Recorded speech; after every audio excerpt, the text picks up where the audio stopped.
All right, so when looking at these bones, they should go in order. The sacrum is here and a little broken, but that'll be on a separate video.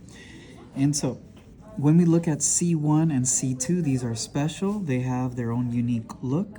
And then when you go down from C3 to C7, that is going to be these bones. So that's what they look like for the most part. I normally pick one that looks like this to be clear. So you have to worry about C1, C2, C3 through C7 will all look like this as far as you're concerned. Now, terms. The C1 has the vertebral foramen. It has the transverse foramen, and then it has the superior articular facet. And then on the bottom, inferior articular facet. And as we see that, we go to C2, we have our vertebral foramen, you have a spinous process, you have your odontoid process, but it also goes by the name dens. This is your superior articular facet. This opening is the same thing as this one, the transverse foramen. Okay, transverse foramen. After that, you go to C3, a little bit different. It doesn't have a dens, so you don't need to worry about dens anymore. Now it's body, vertebral foramen, spinous process. This is your superior articular facet, and the other side of that, superior articular process. On this side, superior articular facet, superior articular process. So it's the same as this side. So facet will be this side, process will be the opposite side. Now with that, all these cervical bones, C3 through C7, also have a transverse foramen.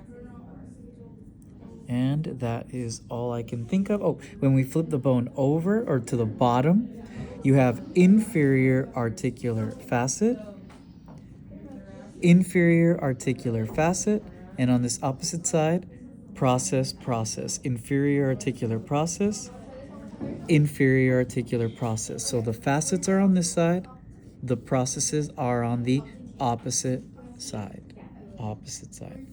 With that, we go to thoracic bones, and you have your superior articular facet, superior articular process. And so same on this side, superior articular process, superior articular facet. These that come out sideways are transverse process. This is your vertebral foramen. This is your body.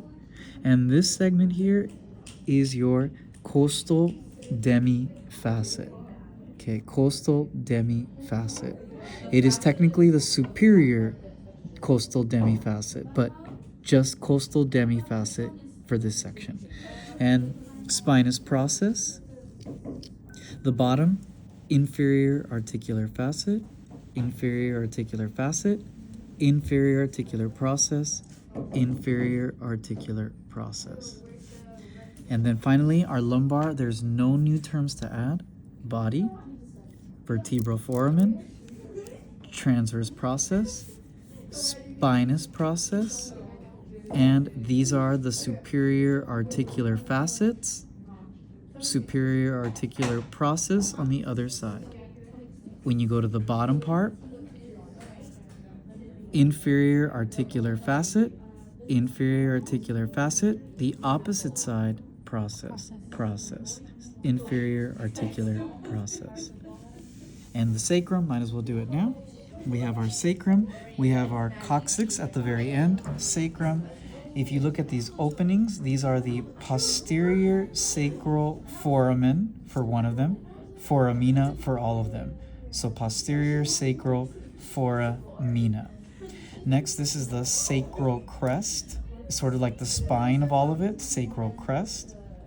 This is our sacral canal, and the exit where it comes out from at the very bottom, I don't want to break the bone, but it comes out from here.